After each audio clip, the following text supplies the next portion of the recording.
لله رب العالمين أشهد أن لا إله إلا الله وحده لا شريك له ولي الصالحين وأشهد أن سيدنا ونبينا محمدا عبده ورسوله. Semua Bapak Ibu dan jamaah sekalian yang hadir pasti mencintai Nabi Muhammad. Saya yakin dan tidak diragukan cintaan jamaah kepada Nabi Muhammad. Tapi bukan itu yang saya harapkan, bukan itu yang saya tunggu. Yang saya harapkan bagaimana Nabi Muhammad mencintai kita. Kalau Nabi Muhammad mencintai kita, berarti ibu-ibu selamat dunia akhirat. Terjamin dapat syafaat Nabi Muhammad, terjamin husnul khatimah, terjamin menjadi ahli surga. Karena tidak mungkin Nabi Muhammad mencintai seorang ahli neraka. Tidak mungkin Nabi Muhammad mencintai seorang yang su'ul khatimah.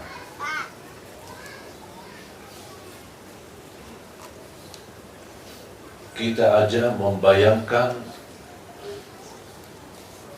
sudah merasa tersentuh hati kita. Ini baru hayalan saja. Bahkan sebagian besar yang menangis. Yang saya bayangkan kira-kira gimana Mu'adz radhiyallahu anhu itu sendiri.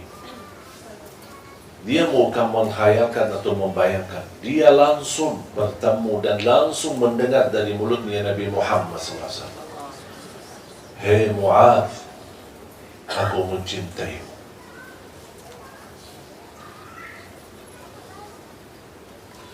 Bagi Mu'adz radhiyallahu anhu, dengan ucapan ini, saya yakin dia tidak pernah merasa bergembira sebagaimana saat dia mendengar ucapan Nabi Muhammad kepadanya.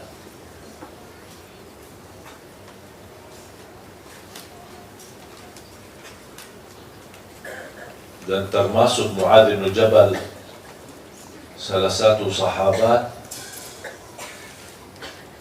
yang paling mengerti perbedaan antara halal dan haram. Sampai Rasulullah berkata, kalau ada ingin tahu perbedaan halal yang haram mana yang halal, mana yang haram, kan ialah Mu'adz radhiyallahu anhu.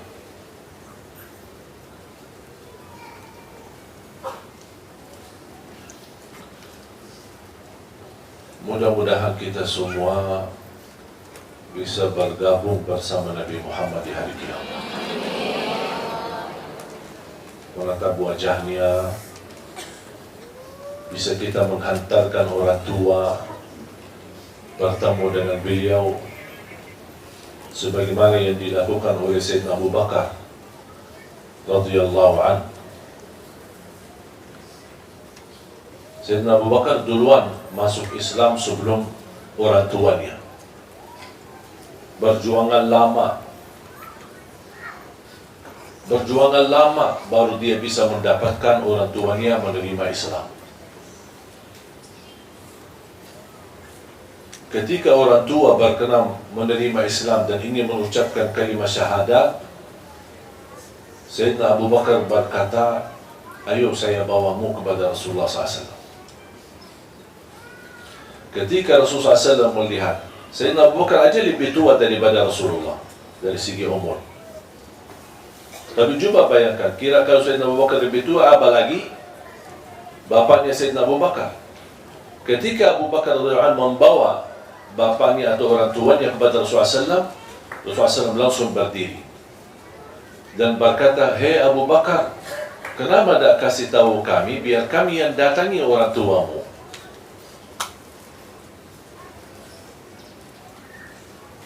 Apa jawab Sayyidina Abu Bakar? Kamu jauh lebih mulia untuk didatangi daripada orang tua saya. Coba betapa Nabi Muhammad mencintai, Sayyidina Abu Bakar mencintai Nabi Muhammad lebih daripada orang tuanya. Walaupun orang tuanya sakit-sakitan, cukup tua, cukup usia, tetapi tetap dia membawakan orang tuanya kepada Nabi Muhammad. Nabi Muhammad justru meminta Coba kalau Anda kasih tahu kami yang datang. Tidak apa-apa, kami datang. Itulah tawadhu Nabi Muhammad SAW.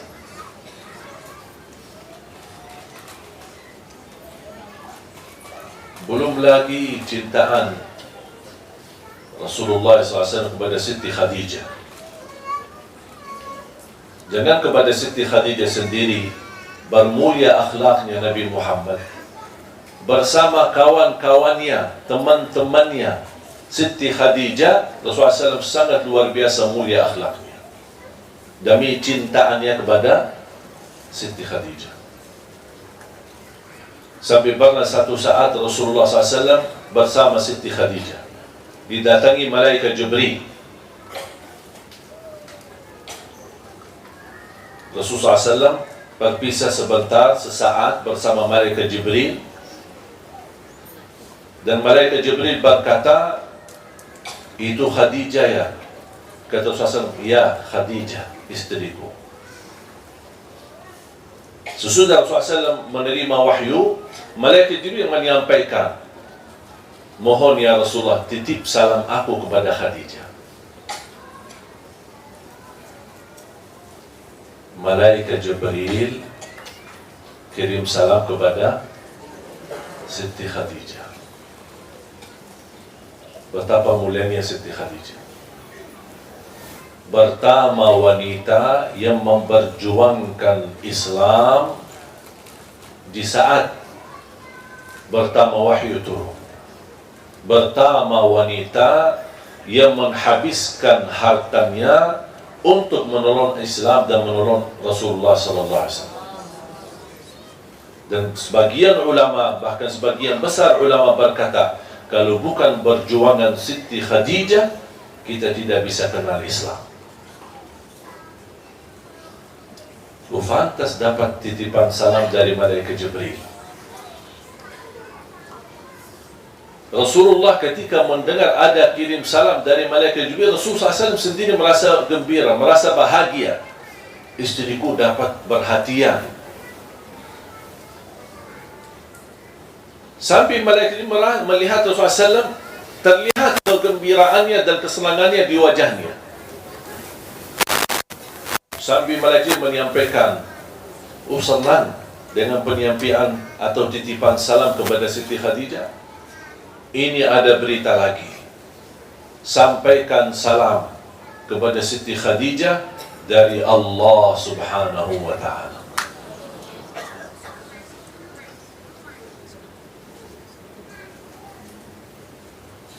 Ketika Rasulullah SAW bertemu dengan Khadijah radhiyallahu anha, dia menyampaikan ada kirim salam dari malaikat Jibril. Dia langsung bergembira, bersenang. Ini belum diucapkan ada salam dari Allah. Ini baru dari malaikat Jibril sudah dia bahagia. Kata Rasulullah SAW, ada lagi. Ada kirim atau titipan salam dari Allah untukmu. Langsung nangis Siti Khadijah. Betapa mulianya seorang yang mendampingi Rasulullah SAW.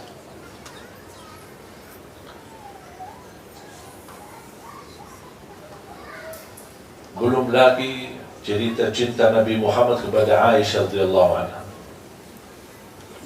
Betapa luar biasa cintaan Nabi Muhammad SAW.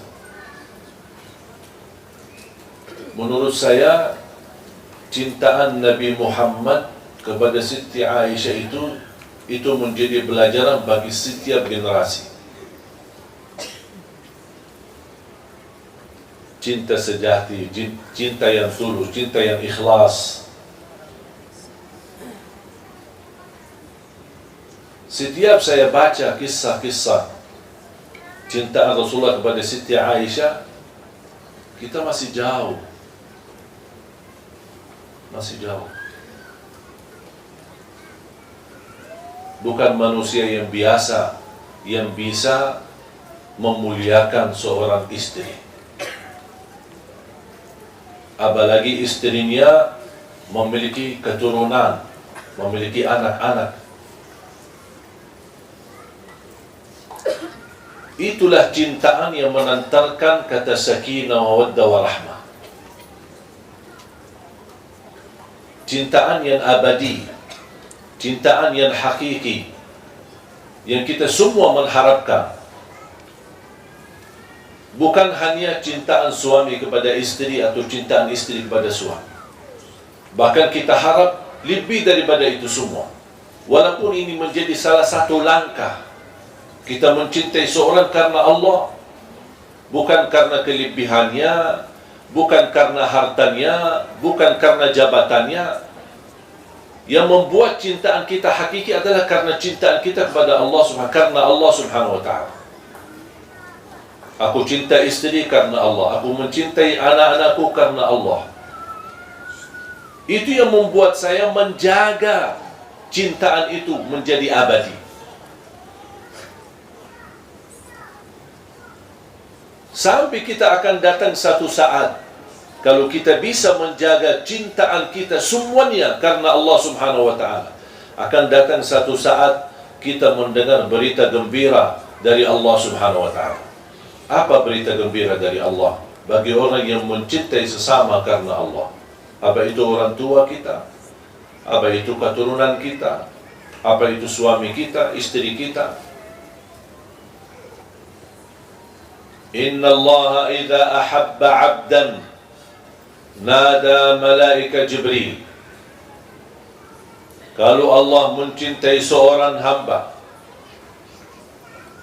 Allah tidak mungkin bisa mencintai kita sebelum ada bukti cintaan kita, segala cintaan kita karena Allah. Istilahnya, mesti kita memiliki cintaan yang menarik perhatian. Seolah-olah kita berkata, ya Allah, lihatlah aku ini.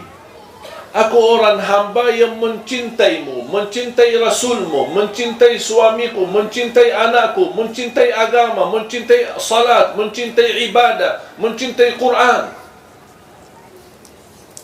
Semua cintaan ini karenamu ya Allah. Bukan hanya ucapannya, tapi perilaku kita akan dapat balasan dari Allah. Kalau Allah mencintai seorang, Allah panggil malaikat Jibril. Ya malaikat Jibril, aku mencintai fulan bin fulan, atau fulana binti fulan. Aku mencintai dia. Cintailah dia. Malaikat Jibril ikut mencintai dia. Kalau malaikat Jibril sudah mencintai orang tersebut, dia menyampaikan kepada malaikat dan seluruh makhluk yang ada di langit.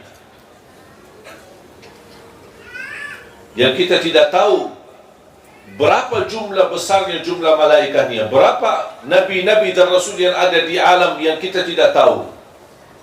Malaikat ini menyampaikan,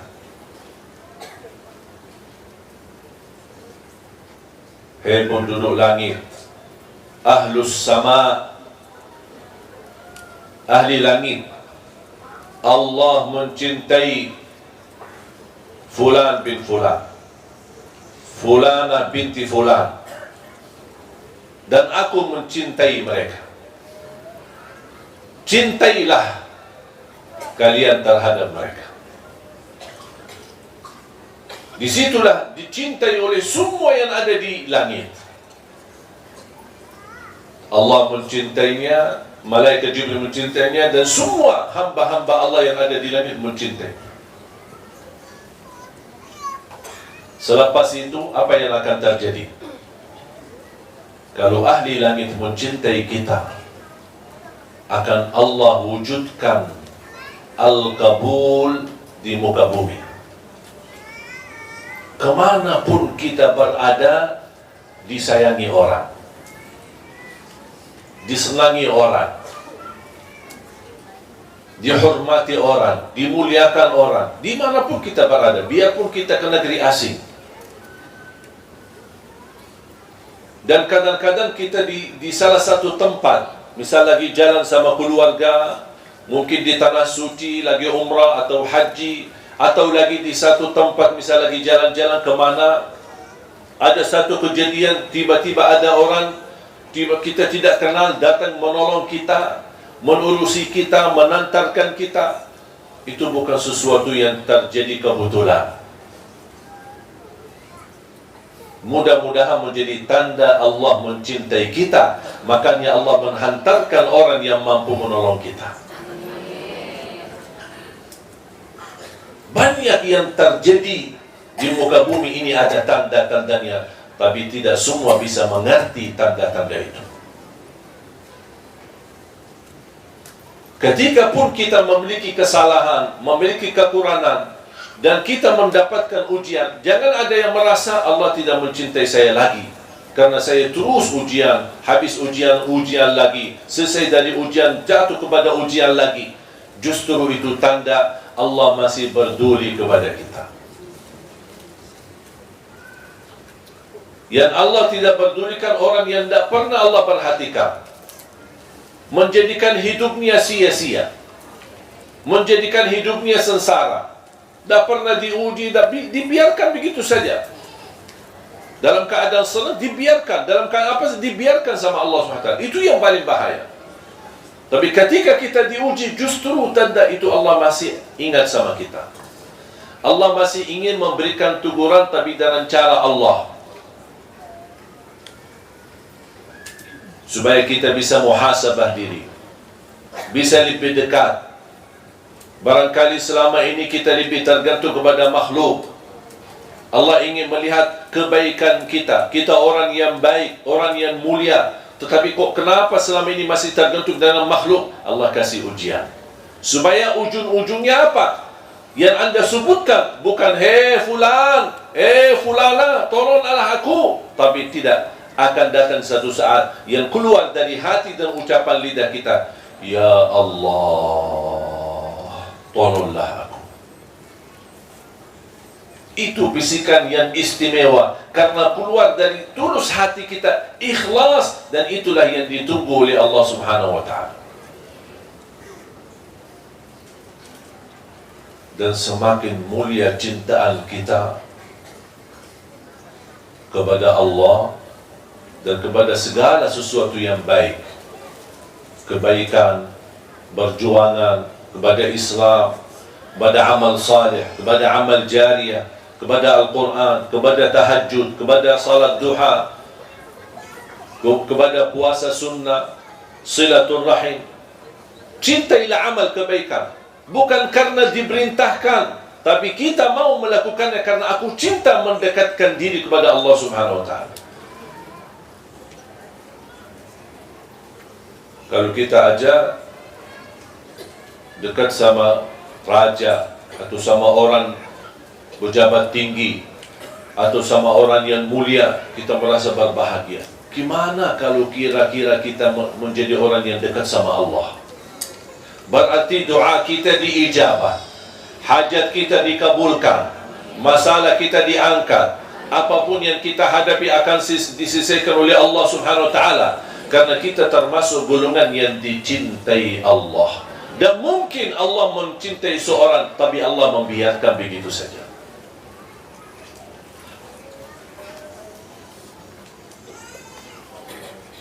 Makanya ketika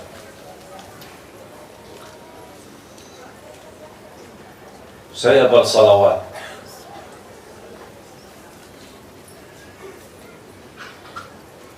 kapan saja, bebas waktunya. Saya ingat selalu bersabda Rasulullah sallallahu alaihi wasallam di hadis yang diriwayatkan Imam Muslim, barang siapa yang salawat kepadaku 1 kali, akan dibalas oleh Allah 10 kali rahmat.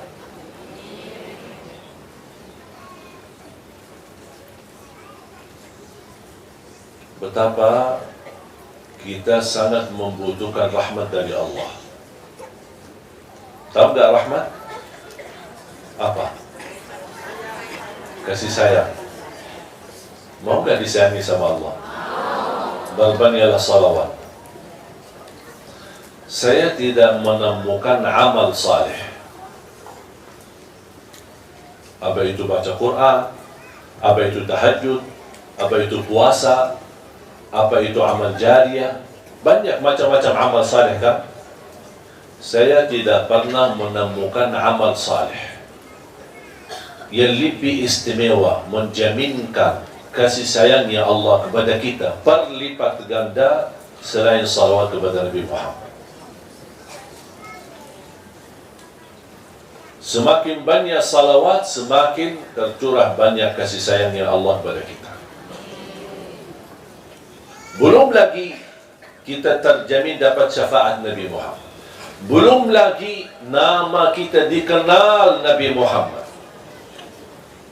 khususnya malam Jumat dan hari Jumat. Semakin banyak salawat kita, karena itu permintaan Nabi Muhammad, berbanyalah salawat kepadaku hari Jumat dan malam Jumat, karena salawat kalian malam Jumat dan hari Jumat Allah hantarkanlah kepada aku. Berarti kalau ada malaikat yang membawa salawat kita, karena begitu banyak salawat kita kepada Rasulullah, pasti Rasul kenal sama kita. Karena tidak mungkin malaikat berkata, ini salawat dari Indonesia. Pasti malaikat berkata, ya Rasulullah, ini salawat fulana binti fulan. Jadi nama kita dikenal sama Rasulullah. Kalau nama kita dikenal sama Rasul, jangan khawatir. Nanti Rasul bakal cari kita nanti di hari kiamat. Karena dia sering mendengar nama kita. Sering. Kenapa dia sering dengar nama kita? Karena malaikat Jibril sering mendengar salawat kita, dan malaikat Jibril yang membawa nama kita kepada Rasulullah SAW.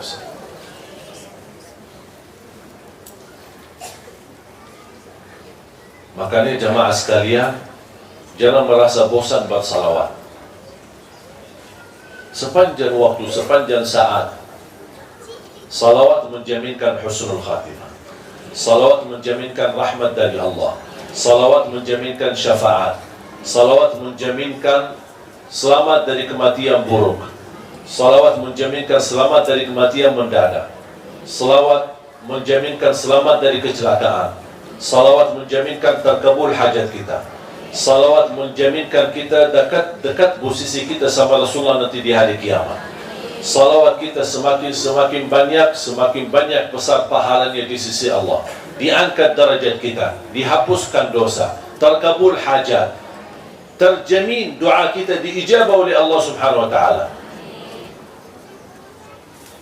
Dan setiap saya melakukan amalan, saya selalu rasakan ingin meniru Nabi Muhammad sallallahu alaihi wasallam.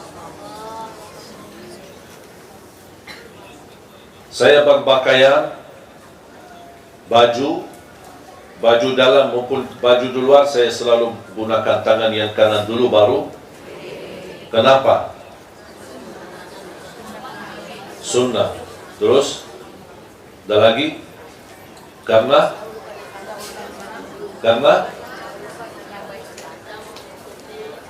boleh. Terus apa alasan lagi?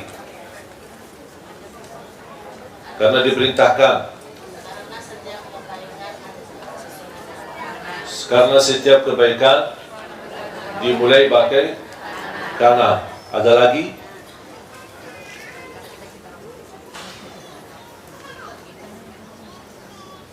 Saya harap mulai hari ini rubah pikiran itu semua. Bukan karena kanan itu sesuatu kebaikan, segala kebaikan kita mulai pakai tangan kanan. Bukan karena itu sunnah, bukan karena itu dianjurkan atau diajarkan, bukan karena itu diperintahkan, tapi jadikan kenapa saya melakukan ini, karena saya ingin meniru Nabi Muhammad. Rasakan itu. Bukan karena sunnah, bukan karena wajib, bukan karena diperintahkan, bukan karena segala sesuatu yang baik dimulai dengan tangan kanan, tapi kita mau seperti ini karena saya ingin meniru Nabi Muhammad. Kenapa saya berpakaian pakai tangan kanan dulu baru yang kiri? Saya ingin meniru Nabi Muhammad, karena Nabi Muhammad seperti itu. Kalau saya makan pakai tangan kanan, kenapa? Karena saya ingin meniru Nabi Muhammad. Kalau saya mandi, kenapa saya siram air ke sebelah kanan dulu, baru ke sebelah kiri, baru ke seluruh badan? walaupun Anda di bawah shower ketika mandi, tolong jangan langsung di atas kepalanya, tapi mulai dari biar ke airnya kena ke sebelah kanan, baru geser lagi ke sebelah kiri, baru seluruh badan. Kenapa saya melakukan ini? Karena Nabi ingin meniru Nabi Muhammad. Kalau saya tidur, saya letakkan berbaring ke sebelah kanan dan meletakkan tangan saya di bawah. Itu buat apa? Saya ingin meniru Nabi Muhammad SAW. Saya masuk masjid, membawa kaki yang kanan dulu, baru yang kiri. Kalau saya keluar masjid, kiri yang dulu, baru yang. Kenapa saya melakukan ini? Ingin meniru Nabi Muhammad SAW. Ingat ya, bukan karena itu sunnah, bukan karena itu dianjurkan, bukan karena itu sesuatu yang baik, atau segala sesuatu yang baik dimulai dengan kanan, tapi saya melakukan ini semua karena ingin meniru Nabi Muhammad. Kos kaki juga berarti kita bisa membawa Nabi Muhammad dalam segala aktivitas kita, walaupun hanya sebatas pakai kos kaki. Saya ingat kanan yang dulu baru yang kiri, karena saya ingin meniru Nabi Muhammad. Pakai sandal, pakai sepatunya, kanan yang dulu baru yang ingin meniru Nabi. Bahkan termasuk anak-anak kita.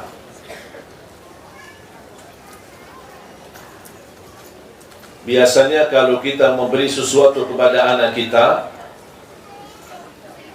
namanya anak-anak, kadang-kadang dia menunjukkan tangan yang kiri. Apa itu, permen atau apa makanan, apa sajalah. Betul? Sering terjadi itu, anak-anak selalu menggunakan tangan yang kiri. Dan kita berkata apa? Mana tangan yang manis? Betul? Atau mana tangan yang bagus? Mana tangan yang baik? Boleh nggak kita rubahkan istilah mulai hari ini? Kalau anak kita mau ambil sesuatu, kita berkata, mana tangan yang dicintai Nabi Muhammad?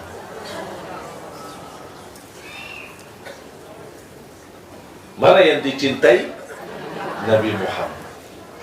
Supaya dari kecil dia tertanam meniru Nabi Muhammad dalam segala hal. Walaupun dia masih anak-anak tidak tahu apa itu Nabi Muhammad, tidak apa-apa. Kita ajarin, kita kuatkan hubungan batinnya, hatinya, hubungan baik sama Nabi Muhammad. Semakin dia dewasa, semakin dia besar, dia akan tahu segala perilakunya dia ternyata meniru Nabi Muhammad. Dia akan pasti mencari tahu siapa ini Nabi Muhammad. Ternyata Nabi Muhammad adalah teladanku.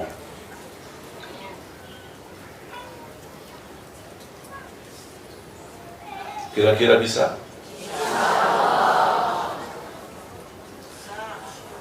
Ibu jamaah sekalian, kalau bisa ibu bertahan dan menjaga, ingin meniru Nabi Muhammad, ingin meniru Nabi Muhammad, ingin meniru Nabi Muhammad, dan kita bisa menjalani ibadah ini dengan perasaan ini selama 1 minggu, insya Allah ibu-ibu akan merasa jauh lebih indah hubungan batin kita sama Rasulullah. Akan terasa ketika kita bersalawat, ya Allah, selama ini saya salawat, tapi kok kali ini kok rasanya beda. Karena sudah ada ruh kita yang bersambung dengan ruh Nabi Muhammad SAW. Siapa yang tidak mau ruhnya langsung bersambung kepada Rasulullah? Siapa yang tidak mau nyawanya, batinnya, hatinya bersama Rasulullah SAW? Makanya kita wujudkan Rasulullah dalam hati kita, dalam kehidupan kita sehari-hari, kemanapun kita pergi. Apalagi melalui banyak salawat.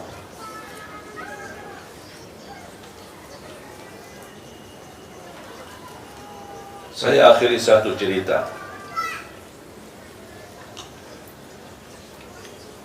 Betapa Nabi Muhammad tidak pernah lupa sama kita.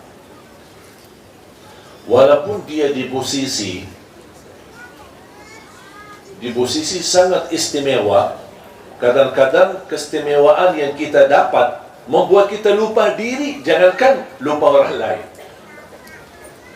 Ketika Rasulullah SAW Isra Mi'raj,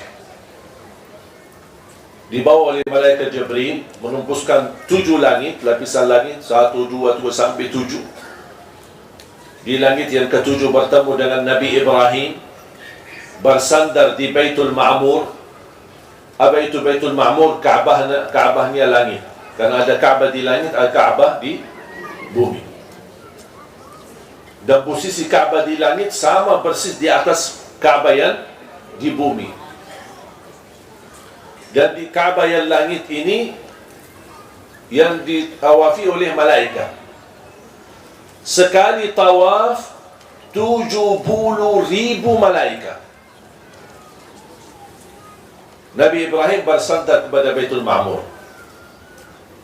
Nabi Muhammad melihat. Dan setiap 70,000 malaikat selesai tawaf, bergiliran kan, ada malaikat lain. Mereka geser, malaikat 70,000 lagi malaikat baru tawaf. Yang sudah tawaf pertama menunggu gilirannya, kata Nabi Muhammad SAW, yang sudah bertawaf tidak berkesempatan lagi tawaf lagi sampai hari kiamat. Sampai hari kiamat menunggu gilirannya. Kenapa? Itu menunjukkan tanda apa? Tandanya, jangankan jutaan malaikat, miliaran malaikat yang sedang tawaf. Semuanya bertasbih, tahmid, tahlil, takbir. Disitulah malaikat Jibril hantar Nabi Muhammad SAW dan menyuruh Nabi Muhammad naik. Saya tidak bisa lanjut lagi naik. Kalau saya naik akan terbakar karena sudah berbatasan dengan cahaya Allah. Saya tidak bisa naik, kata malaikat itu. Tapi wahai Nabi Muhammad, kamu diizinkan untuk naik. Nabi Muhammad naik. Disitulah tercampur Nabi Muhammad, cahayanya Allah dengan cahaya Nabi Muhammad SAW. Ketika Nabi Muhammad SAW sudah di posisi yang paling istimewa, yang disebutkan Al-Maqamul Mahmud, yang tidak boleh didapati oleh selain Nabi Muhammad SAW. Makanya Nabi Muhammad SAW minta didoakan. Coba, bukan kita aja minta Nabi Muhammad mendoakan kita, kita juga minta Nabi Muhammad mendoakan. Nabi Muhammad minta, doakan saya. Kok Nabi Muhammad minta kita doakan? Dari mana kok bisa kita? Kita kan hamba biasa. Kok mana Nabi Muhammad minta kita doakan supaya dia tetap diberikan ke makam mahmud, darajat yang teristimewa nanti di hari kiamat. Apa doanya? Doa setelah azan. Allahumma salli ala Muhammad wa ala ali Muhammad kama sallaita ala Ibrahim wa ala ali Ibrahim innaka Hamidum Majid. Allahumma rabba hadhihi ad-da'wati at-tamma was-salati al-qa'imah ati Muhammadan al-wasilata wal-terus wad-darajata al-'aliyata ar-rafi'ah wab'athu. Itu dia wab'athu maqaman mahmudan alladhi wa'adta innaka la tukhliful. Berarti Nabi Muhammad meminta doa kita. Makanya setiap saya dengar azan, saya tidak mau berkomunikasi kepada siapapun. Sampai istri saya sudah terbiasa, ketika mendengar azan, tidak bisa diajak bicara. Sudah tahu, saya harus mendengar, karena ada titipan Nabi Muhammad minta kita doakan. Dan saya mau menjadi orang yang berkenan mendoakan Nabi Muhammad. Walaupun saya tidak fantas, tapi karena itu permintaan. Kenapa saya melakukan ini? Bukan saya merasa diri lebih baik, tetapi karena saya ingin memenuhi permintaan Nabi Muhammad SAW. Coba 5 kali kita mendoakan Nabi Muhammad. Coba kalau kita termasuk orang yang istiqamah mendoakan Nabi Muhammad setiap habis azan, kira-kira dikenal gak Nabi Muhammad? Pasti dikenal. Makanya banyak orang menganggap ini memang doa biasa, kita semua hafal. Tapi pernah gak kita bawa perasaannya Nabi Muhammad yang minta kita doakan? Salullah liyal wasilah. Memohon kepada Allah untuk aku wasilah. Apa itu wasilah? Wasilah itu adalah darajat yang tertinggi di sisi Allah untuk Nabi Muhammad SAW. Kan disebutkan dalam doa al-wasilata wal fadilah.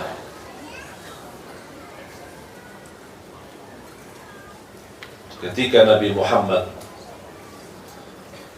sudah sampai dan menghadap Allah Subhanahu wa ta'ala, Nabi Muhammad ingin menyampaikan salam. Kalau kita bertemu sesuatu atau menghadap seorang, kita pasti menurut, apalagi kita yang datang kan. Kita datang ke rumah seorang, kita bilang apa? Assalamualaikum. Assalamualaikum. Sering kadang-kadang ada orang jamaah datang. Saya kebetulan misal lagi di ruang bawah, terus ada orang datang, Assalamualaikum. Saya dah jawab. Apa itu Assalamualaikum? Assalamualaikum.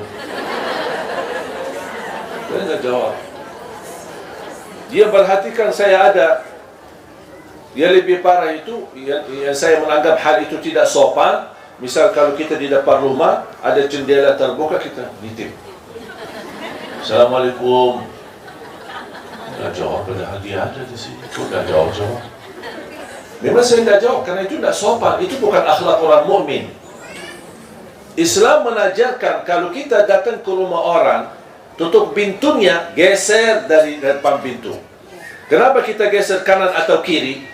Karena Islam mengajarkan seandainya dia buka pintu, jangan sambil mata kita membuka aurat pintunya atau rumahnya. Makanya disuruh geser ke kanan atau kiri. Udah kita Masya Allah begitu buka pintu, ada siapa di sini? Panjang matanya. Tidak sopan itu. Juga betapa mulianya Islam. Pandangan mata di rumah orang itu kita harus jaga. Tok pintu 3 kali dan ucapan Assalamualaikum. Assalamualaikum. Anak-anak juga diajarin. Akhirnya anak Assalamualaikum. Assalamualaikum.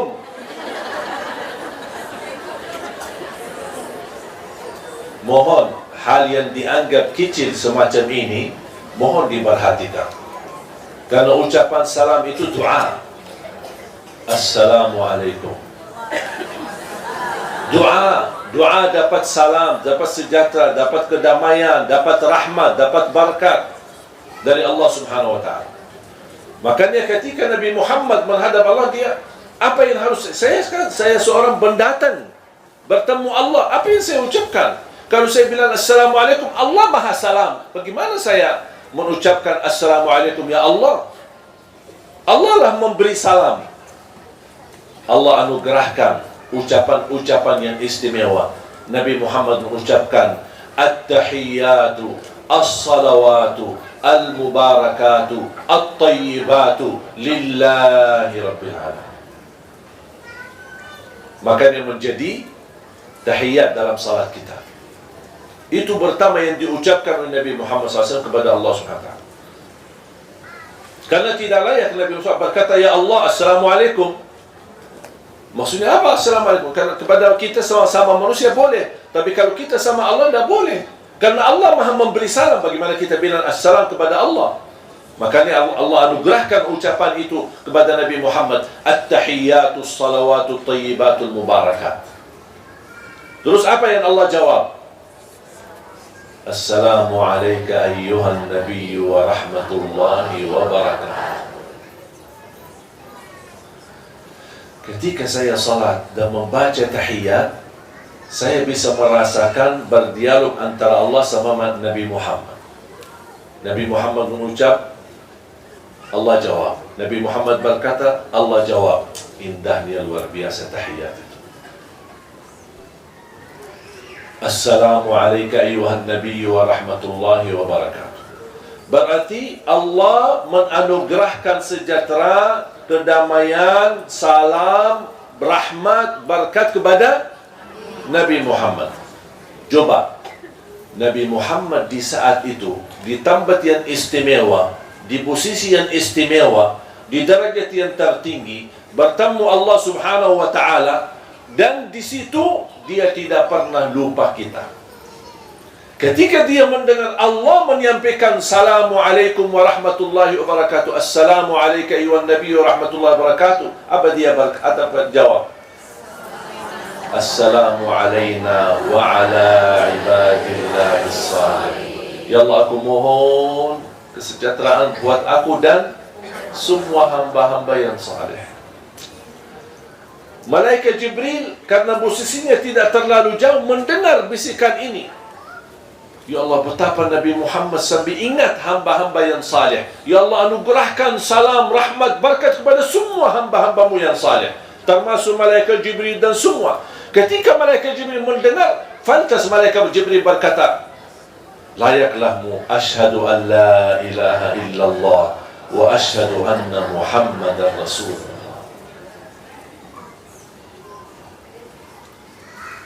Itu pertama yang dianjurkan untuk kita baca dalam salat.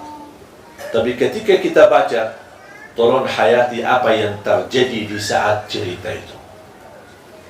At-tahiyyatus salawatu adalah ucapan Nabi Muhammad kepada Allah. Assalamu alayka ayyuhan nabiy wa rahmatullahi wa barakatuh, ucapan Allah kepada Nabi Muhammad. Assalamu alayna wa ala ibadillahi salihin, ucapan dan permohonan Nabi Muhammad kepada Allah untuk dirinya dan hamba-hamba yang tidak pernah mau lupa sama kita.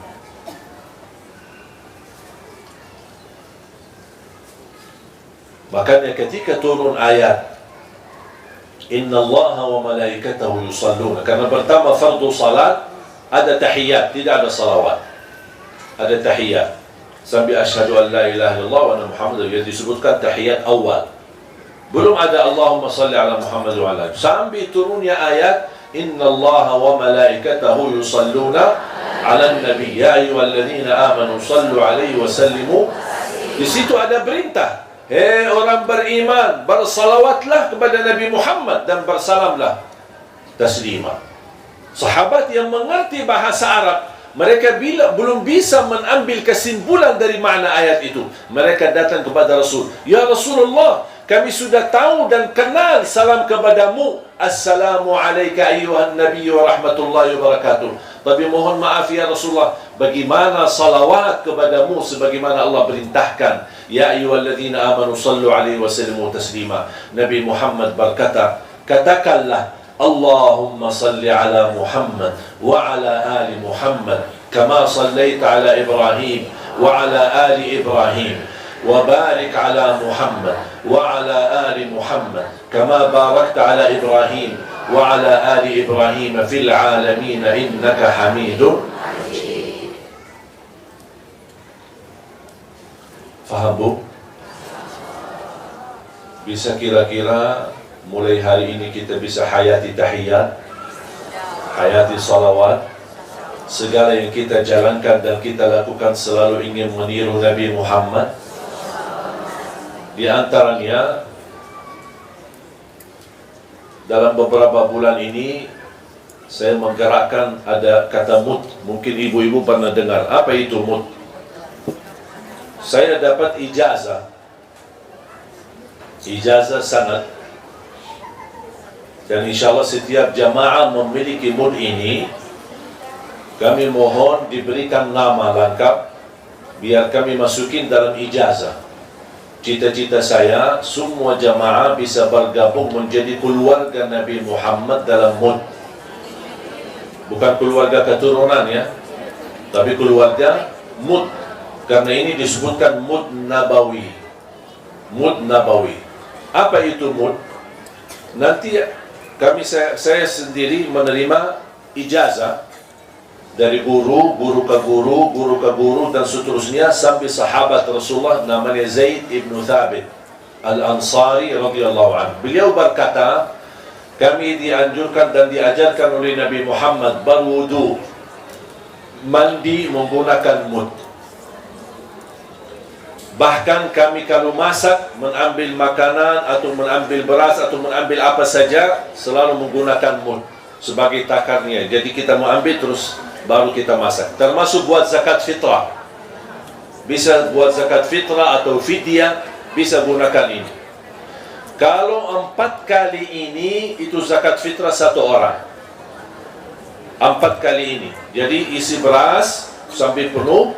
Walaupun ada yang tumpah tidak apa-apa, tapi semaksimalnya kita penuh, baru 4 kali sudah menjadi ukuran untuk zakat fitrah untuk 1 orang. 4 kali ini. Kalau Rasulullah berwudu, cukup 1 ini. Memang mungkin ibu-ibu membayangkan, kecil banget ini. Cukup nggak kita wudu? Cukup. Bahkan lebih daripada cukup. Kalau saya pribadi wudu, cukup separuh mud ini. Separuh mud ini saya cukup wudu. Kok bisa ya? Sudah terbiasa. Kalau ibu-ibu terbiasa, insya Allah bisa. Ini pertama, kita meniru Nabi Muhammad. Yang kedua, menghemati air. Karena Nabi Muhammad SAW menajarkan, jangan mubazzir air, walaupun anda wudu di atas sungai. Sungai mengalir, kita tak boleh mubazzir air. Walaupun sungai, banyak air. Sekarang kadang-kadang kita masuk masjid, melihat orang-orang wudu, semua bajunya basah. Begitu keluar, Pak, ini baru habis mandi atau habis wudu? Karena terlalu mubazzir air. Saya senang di Malaysia, ada beberapa masjid, air itu otomatis. Jadi kita begitu sentuh baki tangan, dia nyala. Kalau kita menjauh, kita mati airnya. Itu bagus sebenarnya. Kalau bisa dilakukan di seluruh, jalankan di seluruh masjid. Bahkan kalau boleh di seluruh rumah. Kita mau wudu, begitu keluar, jauhkan tangan, mati airnya. Angkat, ambil sedikit, cuci muka, mati airnya. Angkat kakinya, cuci kakinya, keluarkan, mati airnya. Itu namanya hemati air terpaksa. Makanya belajar. Nanti ada videonya di YouTube, ada videonya cara praktis. Saya sudah buat video sama adik saya, Syekh Muhammad. Kita praktik wudu. Bagaimana cara wudu menggunakan mud. Setiap jamaah yang memiliki mud ini, insya Allah kita mohon diberikan nama, biar saya buatkan sertifikat. Masing-masing jamaah akan dapat ijazah. Nanti namanya akan tersusun, insya Allah bergabung dengan keluarga Nabi Muhammad SAW dalam mud. Kalau mandi, ada orang berkata, apalagi ibu-ibu, rambutnya panjang, terus pakai shampoo, pakai balsam, pakai apa, macam-macam. Pokoknya gimana ya cara, mana cukup ini mud buat kita mandi? Udah, begini.